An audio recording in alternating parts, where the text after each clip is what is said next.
Selamat datang di Bisikan Misteri Official, channel yang bakal ngajak kamu ngupas kisah-kisah horor paling gelap yang seringkali kita anggap cuma mitos, padahal bisa aja itu nyata.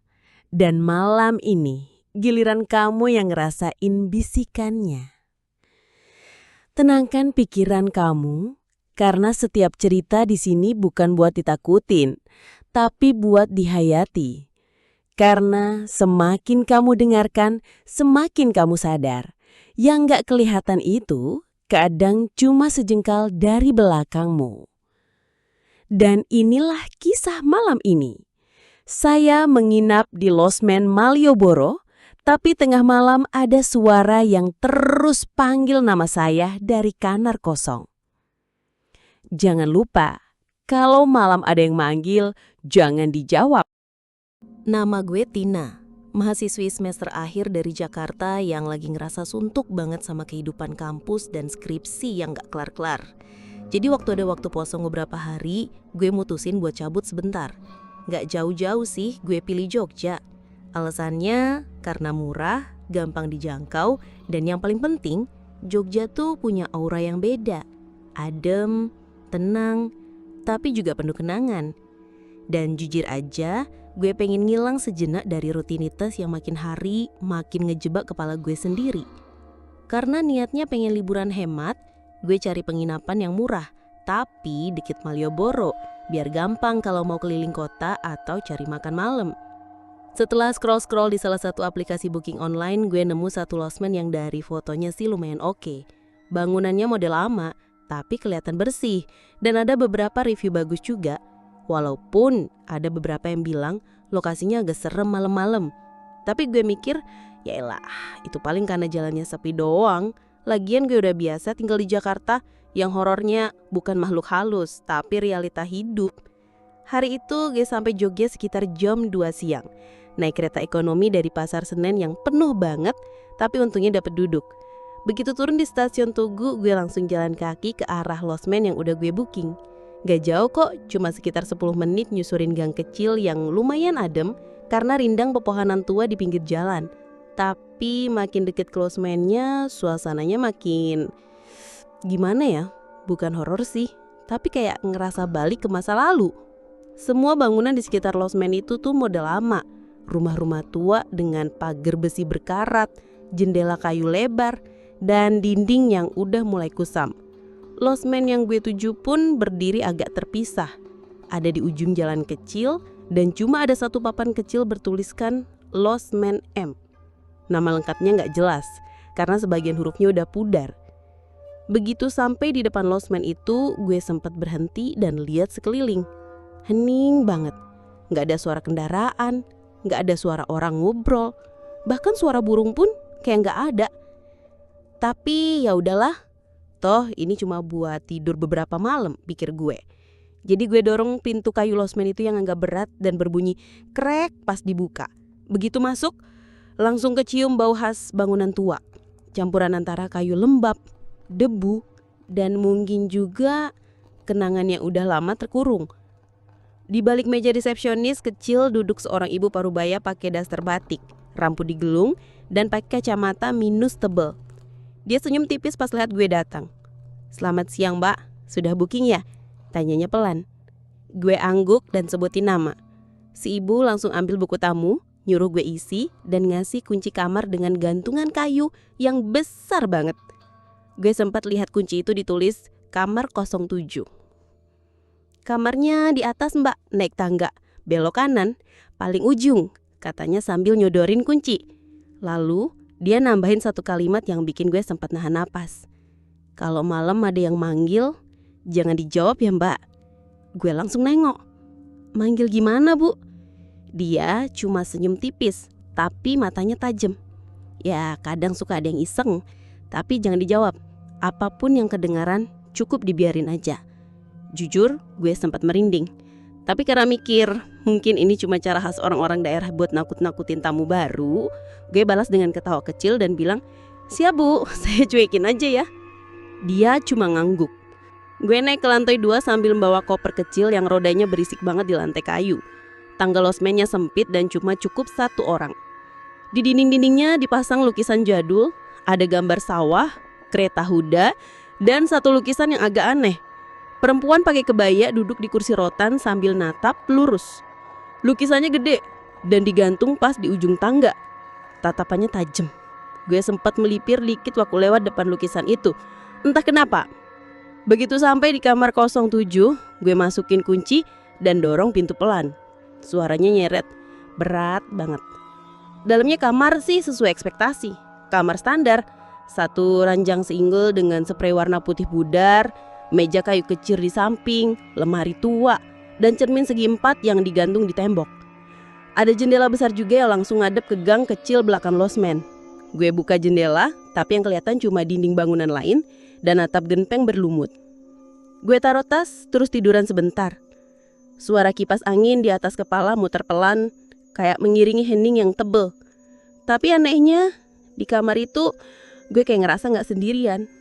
Kayak ada yang ngeliatin, tapi setiap gue lihat sekeliling, ya gak ada apa-apa. Cuma bayangan pohon dari luar yang ngebayang di dinding kamar. Mungkin cuma karena gue capek kali ya. Jadi gue coba pejam mata sebentar buat istirahat. Tapi pikiran gue terus keinget kalimat ibu penjaga tadi. Kenapa dia bilang, kalau ada yang manggil jangan dijawab. Emang siapa yang manggil? Dan manggil dari mana? Tapi yaudahlah, daripada mikir aneh-aneh, gue bangun lagi dan siap-siap buat keluar nyari makan malam. Waktu gue turun lewat tangga yang sama, mata gue lagi-lagi ketemu sama lukisan perempuan berkebaya itu. Kali ini gue bener-bener berhenti. Tatapan di lukisan itu kayak ngikutin gue. Nggak bergerak, tapi intens. Dan anehnya, dia senyum. Padahal tadi pas gue naik, kayaknya dia nggak senyum deh. Mungkin coba halusinasi. Begitu sampai bawah, ibu penjaga udah nggak di meja. Lampu lorong juga udah mulai redup. Gue keluar losmen sambil ngelirik jam tangan. Jam 6:30 malam. Malioboro belum terlalu rame, tapi udah mulai banyak orang lalu lalang. Gue jalan ke arah angkringan paling dekat buat ngisi perut. Tapi di kepala gue masih muter 1 pertanyaan. Kenapa kamar itu dikasih ke gue? Dan sebenarnya siapa yang suka manggil itu? Toh, semua bakal kebukti nanti malam. Malam itu gue balik ke losmen sekitar jam 9. Perut udah kenyang nasi kucing dan sate usus, plus segelas teh panas yang cukup bikin badan hangat. Tapi begitu masuk ke gang kecil tempat losmen gue, suasananya berubah lagi. Kalau tadi pas siang terasa sunyi, sekarang malah kayak hampa. Jalanan kecil itu cuma diterangi 1 lampu jalan yang udah mulai kelap-kelip. Dan gak ada satupun orang yang lewat. Padahal cuma jam 9 malam loh, tapi udah kayak jam 2 pagi. Gue makin cepetin langkah sambil peluk tas kecil. Pas sampai di depan losmen, pintunya udah setengah tertutup. Gue dorong pelan-pelan dan masuk. Di dalam, lampunya cuma nyala sebagian. Ada 1 lampu meja yang nyala di meja resepsionis, tapi ibu penjaga tadi gak kelihatan. Gak ada siapa-siapa di ruang tamu kecil itu. Gue panggil pelan, "Bu?" Tapi gak ada jawaban. Gue juga gak mau ganggu, jadi ya udah langsung naik ke kamar aja. Tangga kayunya berderit tiap kali diinjak. Dan begitu lagi-lagi ngelewatin lukisan perempuan berkebaya itu, entah kenapa perasaan gue makin gak enak. Kayak dingin di belakang leher. Gue percepat langkah sampai akhirnya masuk ke kamar 07. Begitu masuk, gue langsung kunci pintu dan nyalain semua lampu. Kamar itu terang, tapi rasanya tetap suram. Kipas angin di atas kepala masih muter pelan. Jendela juga udah gue tutup. Suara dari luar nyaris gak ada. Hanya sesekali terdengar suara angin yang lewat di celah dinding. Gue buka HP, scroll TikTok, terus baring sambil selonjoran. Tapi rasa gelisah itu tetap ada, padahal belum terjadi apa-apa. Sekitar jam 10 malam gue matiin lampu kamar, tapi tetap nyalain lampu meja kecil di dekat tempat tidur. Gue juga narik selimut sampai dada, tapi gak bisa tidur. Mata gue masih ngeliat ke arah lemari tua di pojok kamar. Kayu lemari itu udah kusam dan engsel pintunya agak miring. Gue sempat mikir, jangan-jangan nanti kebuka sendiri pas malam-malam. Tapi ya, itu cuma pikiran ngaco karena kebanyakan nonton film horor. Jam 11 lebih, gue akhirnya mulai ngantuk. Gue taruh HP di meja dan pejam mata. Suara kipas angin dan detik jam dinding jadi pengantar tidur yang cukup menenangkan. Tapi baru juga gue mulai masuk ke tahap setengah tidur, tiba-tiba ada suara. Klak, klak. Awalnya pelan, terus berhenti. Gue melek, dengerin. Suara langkah kaki. Kayak seseorang jalan di lorong luar kamar. Biasa aja sih, mungkin tamu lain baru balik. Tapi makin lama, langkahnya makin pelan, makin dekat. Dan berhenti tepat di depan pintu kamar gue. Gue dorong pelan-pelan dan masuk. Di dalam lampunya cuma nyala sebagian. Ada satu lampu meja yang nyala di meja resepsionis. Tapi ibu penjaga tadi gak kelihatan. Gak ada siapa-siapa di ruang tamu kecil itu. Gue panggil pelan.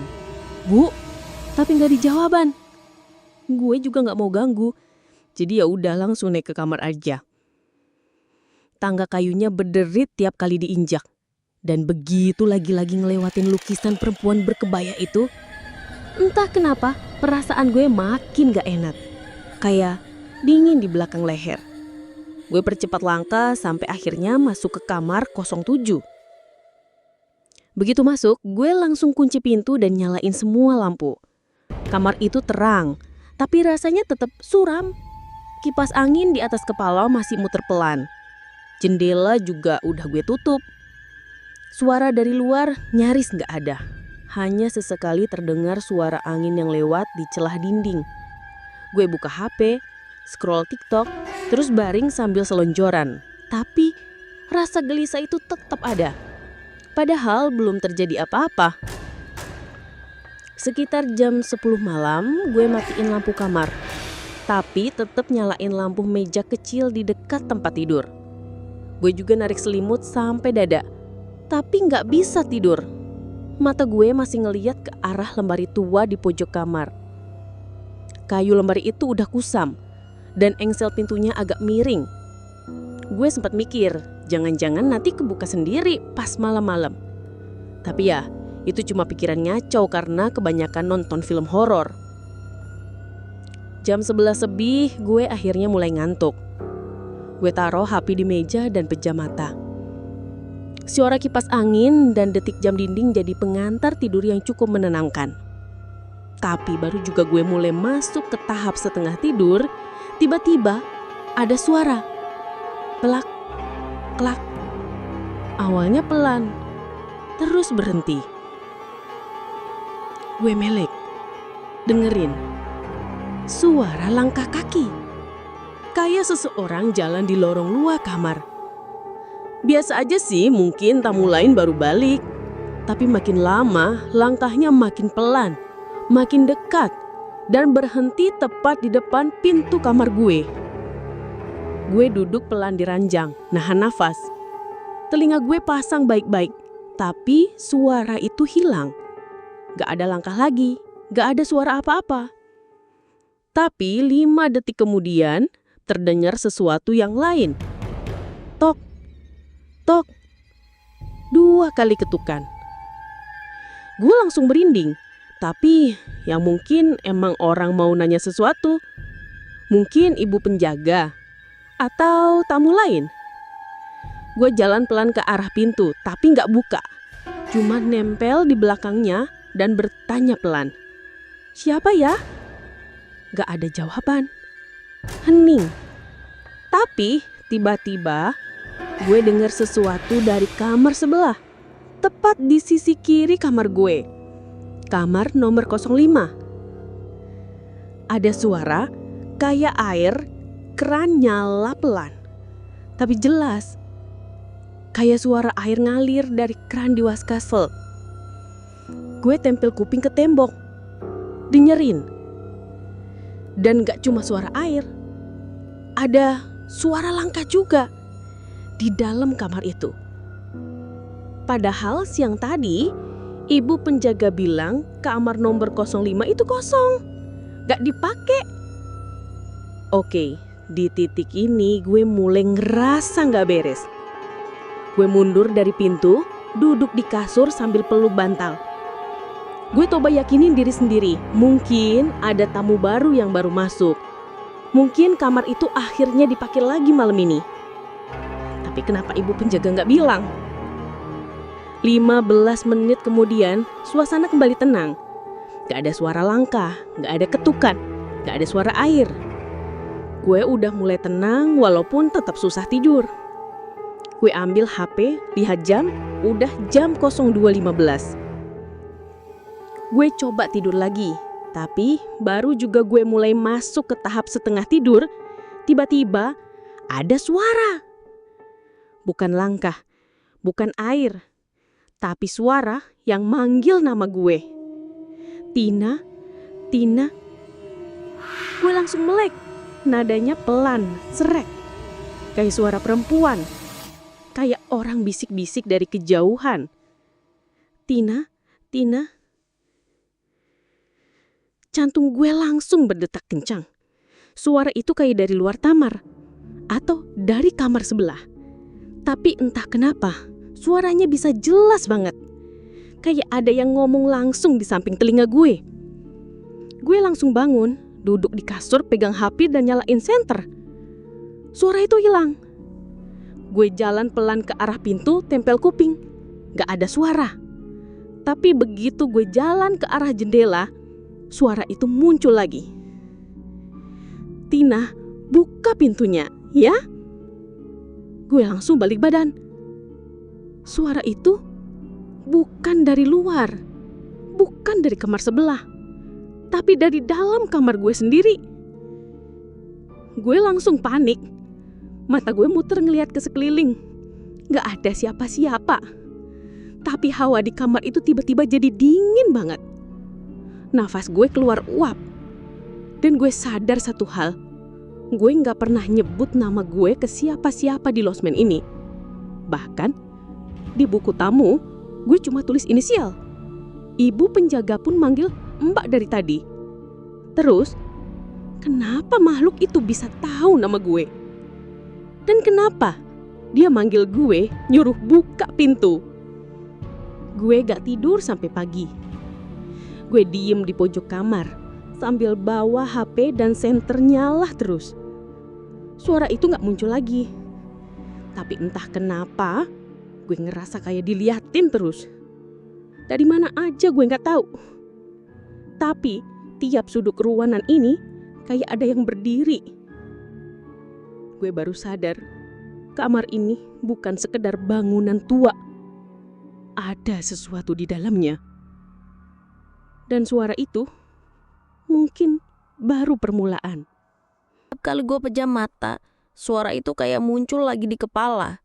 Pelan, serak, tapi jelas banget. Tina, buka pintunya ya. Bahkan pas gue nutup telinga, suaranya kayak tetap nembus masuk. Tapi gue gak mau jawab, gue cuma diam. Baca-baca ayat kursi seadanya sambil lihat jam yang geraknya kayak lambat banget. Sekitar jam 5 pagi, cahaya dari jendela mulai masuk pelan-pelan. Baru deh, gue ngerasa sedikit lega. Gue duduk sambil ngerangkul bantal dan selimut sambil nungguin waktu jalan cepet. Rasanya kayak lagi ditahan di ruangan yang bukan cuma tua, tapi juga penuh sesuatu yang gak kelihatan. Begitu matahari udah agak tinggi, gue langsung mandi. Airnya dingin banget, tapi rasanya penting buat netralin apapun yang nempel semalam. Pas gue ngaca di kamar mandi, gue kaget karena mata gue bengkak. Wajar sih, secara semalam begadang. Tapi entah kenapa di bagian bawah mata gue kayak ada goresan tipis, kayak cakaran. Gue langsung ingat, semalam sempet gue mimpi aneh banget. Gue lagi berdiri di depan pintu kamar dan ada seseorang atau sesuatu di balik pintu. Bayangannya tinggi, rambutnya panjang banget sampai nutup baja. Dia terus manggil gue, minta dibukain. Dan di mimpi itu gue sempat nyentuh gagang pintu, tapi gak gue buka. Mungkin itu cuma mimpi. Tapi cakaran ini bikin gue mikir 2 kali. Setelah semua beres, gue turun ke bawah. Ibu penjaga lagi duduk di kursi rotan, baca koran dan langsung nengok pas lihat gue. "Gimana tidurnya, Mbak?" Gue ragu jawabnya, tapi akhirnya gue bilang jujur. "Agak aneh, Bu. Semalam kayak ada yang manggil nama saya." Dia langsung diam, gak ngomong apa-apa. Matanya tetap natap ke arah gue. Tapi bukan kayak orang kaget, lebih ke ekspresi. "Oh, kejadian lagi ya?" "Mbak tidur di kamar 07 ya?" "Iya, Bu." Dia narik napas pelan terus tanya, "Dari mana Mbak dapat nama kamar itu waktu pesan?" "Dari aplikasi, Bu. Dapat random, saya juga gak milih." Dia diam lagi tapi akhirnya bicara. "Kamar itu dulunya temenan sama kamar 05. Kayak adik kakak. Selalu bareng. Tapi salah satunya meninggal." Suara si ibu makin pelan. "Yang di kamar 05 itu bunuh diri, gantung diri." Gue diem, merinding. Sejak saat itu, kamar 05 kami kosongkan. Gak pernah disewakan lagi. Tapi kadang suka ada suara. Kadang suka manggil temennya. Karena katanya waktu terakhir dia meninggal, temennya gak jawab waktu dia panggil. Gue nelen ludah. Sekarang siapapun yang tidur di kamar 07 kadang suka dipanggil juga. Gue langsung lemas. Itu artinya suara semalam bukan kebetulan. Itu suara dia. Gue nanya lagi, "Tapi Bu, dia manggil nama saya. Dari mana dia tahu?" Ibu penjaga itu diam, tapi ekspresi wajahnya kayak nahan sesuatu. "Sebelum kamu, juga pernah ada tamu bernama Tina yang nginep di kamar 07 5 tahun lalu. Dia juga ngalamin hal yang sama. Lalu dia ngilang, gak pernah check out. Keluarganya nyari, polisi nyari, tapi gak ada jejak. Semua barangnya masih di kamar, tapi dia gak ada. Padahal CCTV gak nunjukin dia keluar." Gue langsung merinding dari ujung kaki sampai ubun-ubun. Gue tarik napas dalam-dalam. Rasanya kayak perut gue kosong dan kepala gue berat. "Tapi kan saya beda, Bu. Saya bukan dia." Ibu penjaga itu ngangguk pelan. "Iya, tapi dia kayaknya yang mirip. Namanya atau auranya atau gak tahu apa. Tapi biasanya dia manggil terus sampai ada yang jawab." Gue gak sanggup dengar lebih lanjut. Gue pamit, bilang mau keluar cari sarapan dan mungkin ngadem di luar. Tapi di kepala gue udah muter. Gue harus cabut, harus segera keluar dari losemen ini sebelum suara itu makin kuat dan makin sering. Tapi sayangnya bookingan gue masih 2 malam lagi. Dan dana gue juga pas-pasan banget. Akhirnya siang itu gue abisin di angkringan dekat stasiun Tugu. Duduk lama sambil nyari penginapan lain lewat HP. Tapi yang harganya masuk akal dan masih available udah penuh semua. Ya mungkin karena akhir pekan ya. Gue pun akhirnya pulang ke losemen menjelang maghrib sambil nyusun rencana. Gue pikir gue bakal tidur cepet. Pasang musik pelan, tutup kuping dan pokoknya gak mau nanggepin apapun. Apapun yang terjadi malam ini, gue gak akan jawab, gak akan buka, gak akan nengok. Tapi yang gak gue tangga adalah suara itu gak nunggu tinggal malam lagi. Baru aja gue masuk kamar, baru aja nutup pintu, dari kamar sebelah, kamar 05, ada suara ketukan pelan. Tok, tok. Dan suara itu muncul lagi. "Tina." Baru juga masuk kamar, baru naruh tas dan duduk di pinggir kasur. Suara itu datang lagi. Dari kamar sebelah, pelan banget. Tok, tok, tok. Lalu disusul dengan suara yang gak asing. Tina. Gue langsung berdiri, diem di tempat. Nafas gue tertahan. Tina, kamu udah balik ya? Suara itu jelas banget datang dari kamar 05. Tapi yang bikin jantung gue makin mau copot, suara itu kayak kenal gue. Bukan sekedar manggil, tapi kayak ngajak ngobrol. Kayak temen lama yang udah kenal deket banget. Gue mundur pelan, ambil HP dan langsung nyalain flashlight. Di kamar gue sendiri gak ada yang aneh, tapi suara itu masih terus manggil, pelan-pelan, lembut, dan lama-lama kayak sedih. Tina, aku sendirian di sini. Kamu kenapa lama banget gak nyamperin aku? Gue udah gak kuat, gue langsung keluar kamar. Pintu kamar 05 tepat di samping kamar gue. Gue berdiri di depan pintunya, coba dengerin. Sepi. Gue nekat ketuk pintu itu. Sekali, 2 kali, tapi gak ada suara, gak ada jawaban. Gue coba pegang gagang pintunya. Terkunci, tapi gagangnya dingin banget. Beda dari gagang pintu kamar lain. Gue balik ke kamar, tapi bukannya tenang. Perasaan gue malah makin gak enak. Kenapa suara itu makin jelas? Kenapa dia bisa nyebut nama gue, ajak ngobrol, seolah-olah kita pernah kenal? Malamnya gue coba bertahan, benar-benar bertahan. Gue pasang musik dari HP, pakai headset, volume pelan. Gue baring di kasur sambil baca novel e-book, maksain pikiran gue fokus ke hal lain. Tapi makin malam makin berat rasanya. Sekitar jam 11 malam, sinyal HP gue mulai error. Musik mati sendiri, layar HP nge-lag. Gue coba restart, tapi baterainya malah drop ke 2%, padahal sebelumnya masih 40%. Gue akhirnya taruh HP dan tarik selimut. Gue bilang ke diri sendiri, tidur aja, jangan dengerin apapun. Tapi gak bisa. Tok, tok, tok. Ketukan dari luar pintu. Kali ini gak dari kamar sebelah, tapi dari depan kamar gue sendiri. Tok, tok. Lebih pelan, tapi terus-terusan. Tina, bukain ya. Aku kedinginan.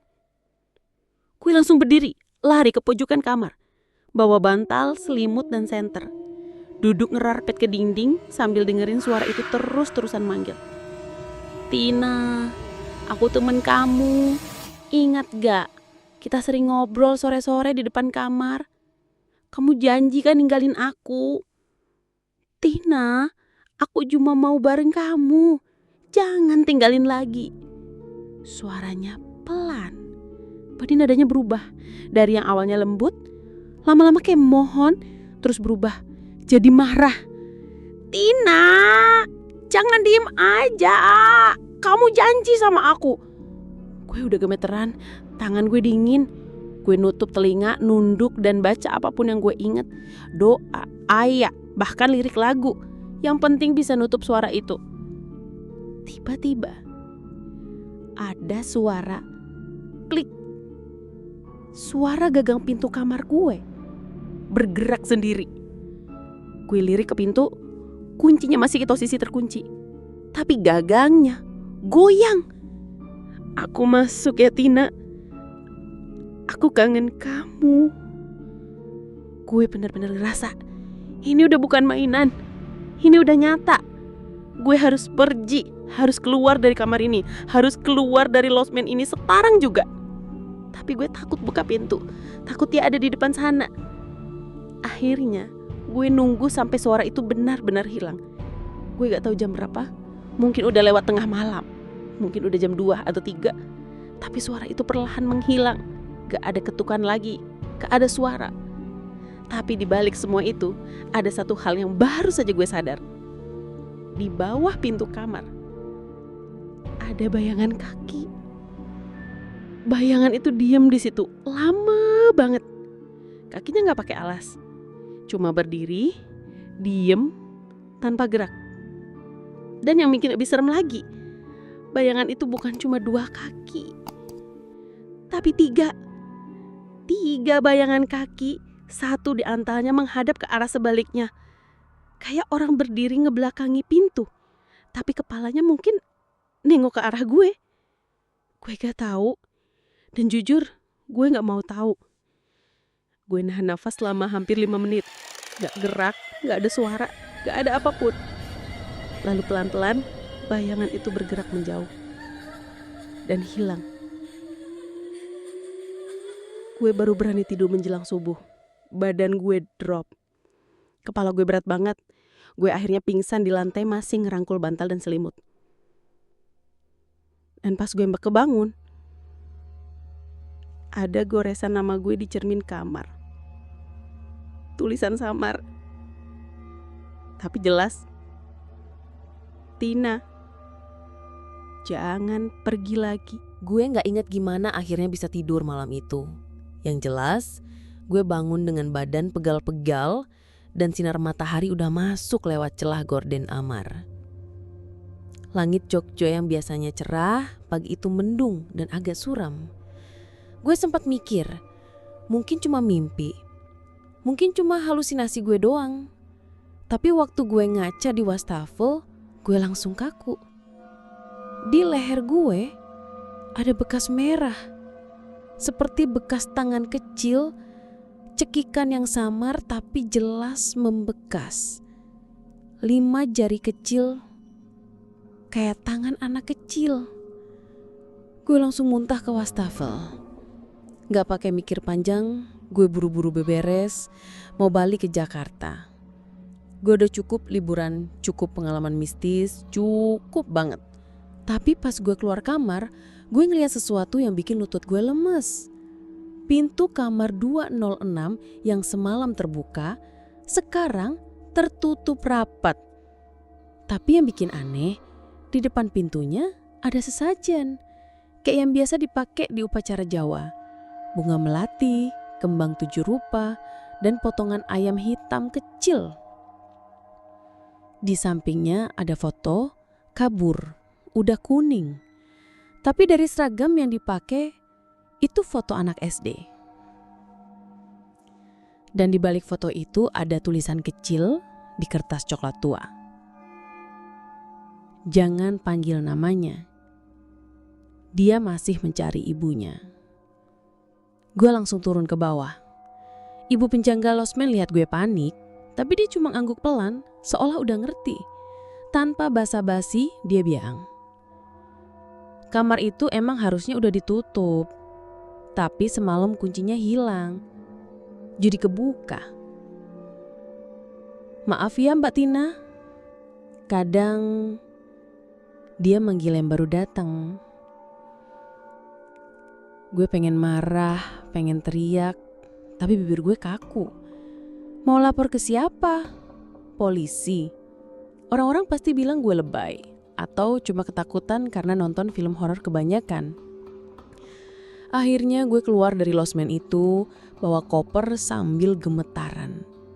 Gue gak omong apa-apa, cuma manggil taksi online dan langsung ke stasiun Lempuyangan. Pas udah di kereta, baru gue sadar. Di koper gue ada boneka kecil warna merah.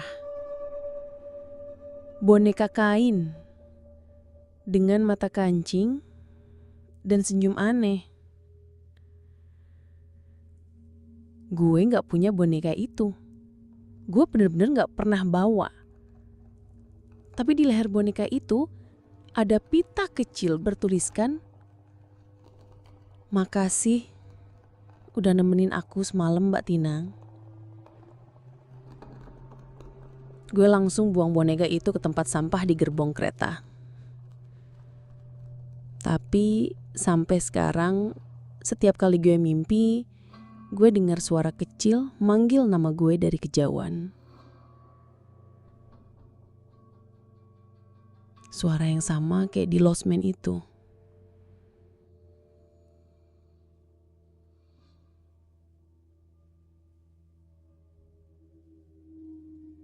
Tina. Pelan, tapi makin lama makin deket. Bulu kuduk kamu berdiri. Jangan lupa kasih like buat dukung channel ini terus hadirkan kisah-kisah menyeramkan dari seluruh pelosok Indonesia. Tulis di kolom komentar, apakah kamu berani nginap sendirian lagi setelah ini? Dan yang paling penting, subscribe sekarang juga ke Bisikan Misteri Official. Karena masih banyak kisah nyata dan misteri yang belum terungkap. Dan siapa tahu, cerita selanjutnya bisa aja terjadi sama kamu.